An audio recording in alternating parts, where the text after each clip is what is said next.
Hi, Steve. Before this game, you said that there's no bigger challenge in basketball than facing LeBron James. What did you think about his heroics at the end of this game? And then what did you think about your team's defensive effort to keep him pretty frustrated? Yeah, he made a great shot, obviously, at the end. And we've played against him so many times over the years. We know how good LeBron is. We know what he's capable of. So he came through for them. I've just loved our guys' effort the whole game. Draymond was amazing tonight guarding Davis, and I thought Wiggs did a great job on LeBron. Our guys really just battled and competed, and couldn't be more proud of the team for what they've become over the last couple of months. But this is a bitter pill to swallow. This was our game, and we couldn't get it done. Anthony Slater with The Athletic. Did you feel like you lost this game in the third quarter? Yeah, for sure. We had 5 turnovers at half, and I think 10 in the third quarter. And we knew they were going to come out. We talked about it at halftime. They're a great team. They're going to make a run, all that stuff.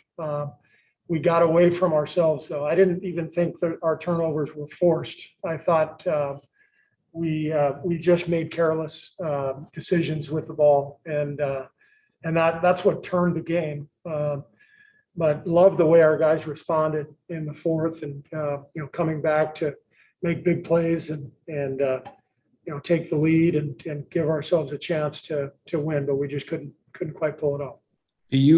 Are you worried at all about? I mean, this is obviously a very emotional loss. I mean, you got to play in less than 48 hours against a physical Memphis team. Are you worried at all about letdown or whatever you want to call it? No, I'm not worried about any of that. I'm thinking about tonight's game, and we'll have tomorrow to prepare for Memphis, and obviously everybody is disappointed right now, but we'll be ready to go Friday night. Monty Poole, NBC Sports Bay Area. Steve, you mentioned the turnovers. I think the Lakers had 29 points off turnovers. And the veterans, I mean, Steph and Draymond combined for 12. How do you explain? Were they trying to do too much? What's your analysis of that? Well, it happens. We're kind of a loose team, and we talk about turnovers a lot. We try to make sure we're staying solid. And I thought we did a great job in the first half of just being rock solid. And we just things got away from us a little bit in that third quarter. I think I said before the game that we needed to be about even in the possession battle. And we were even at halftime. But second half, they ended up with basically 13 more possessions than we did. I think 10 more free throws and 8 more field goal attempts. So tough to win, especially on the road, when you give your opponent 13 more possessions. And I thought that was the difference. How much did it hurt to put them in the bonus with 9 minutes to go in the third quarter? It hurt a lot. Marcus Thompson with The Athletic. Steve, you went to Wiggins pretty early, and he looked ready for the moment. When those guys are contributing, do you feel like they've got a level of comfort? It was a big moment for them, a big game. Do you like how they produced next to Steph? They meaning Wiggs and who else? And Jordan Poole, Juan Toscano Anderson, the others, as Shaq would call them. Yeah. No, they all played great. This is who our team is. This is who we've become over the last couple of months. Everybody contributing, playing their hearts out and playing together. So, as I said, I'm, as disappointing as this game is, I couldn't be prouder of the group for the effort and just the unity, what they showed out there. Next question from Nick Friedel, ESPN. Steve, to follow up on that, you have praised this team repeatedly throughout the season for its ability to come together and its mental toughness. But what gives you that confidence that they'll be able to fill up the tank again after such an emotional loss now? Well, Steph, Draymond, Loon, those guys have, they've been in the playoffs year after year. This is what the playoffs are about. Every game is hugely emotional, and you always have to respond one way or the other.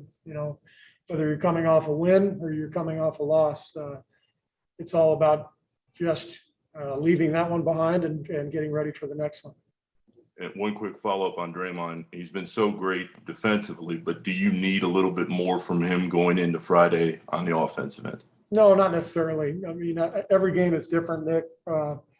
And we'll be ready to play. And there are games when Draymond scores, there's games when he doesn't score. What he brings to this team goes so far beyond, making a couple baskets. So I'm not concerned about that at all. Next up is Wes Goldberg with the Bay Area News Group.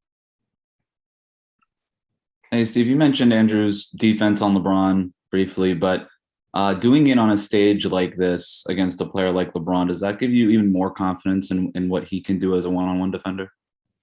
I didn't need any more confidence in Wiggs. Wiggs has shown all year who he is and what he's about. Great teammate, hell of a defender, hell of a player. Colin Ward-Henniger, CBS Sports. Hey, Coach, you've been saying since the preseason that you think this can be a really good defensive team. Obviously, you had your ups and downs, but what we've seen towards the end of the regular season and now what we saw tonight, what do you think has allowed this team to gel defensively, and why have you been so good recently? Well, this is what you do during the season. You grow and you practice and you try to get better, and we've got good players. So I'm not surprised by this at all. Our guys have really stepped together and played hard. And as I said, tonight was just a reminder of what we've become over the last few months. Carlos Ramirez, Telemundo. Hi, Steve. Good evening. What are the pros and cons of facing Memphis for this game after just facing them a couple of days ago? Oh, I have no idea. I'm not thinking about Memphis right now. I'm thinking about tonight's game, and we'll figure all that stuff out tomorrow. We have Mark Haynes with Clutch Points, and then James Hill with BNC Sports will be the last question for Coach Kerr. Hey, Steve, being that this is the first play-in ever, how different do your mindset have to be from, losing like a regular playoff game to losing a play-in game? I mean, it is what it is. We lost, so now we got to play another game. I mean, everybody knows what the rules are. I like it. I thought tonight was really exciting. I thought it was great for the league. Even though, we were the 8th seed, and in normal circumstances, we would be automatically in the playoffs as the 8th seed. I think this is really good. I think it's been great for the NBA. And, so as far as we are concerned, we've been in these situations before where you lose a really emotional game and you got to turn around and play another one. It's just, different rules. That's all. Different format, I should say, not rules, different format. Thanks, everybody.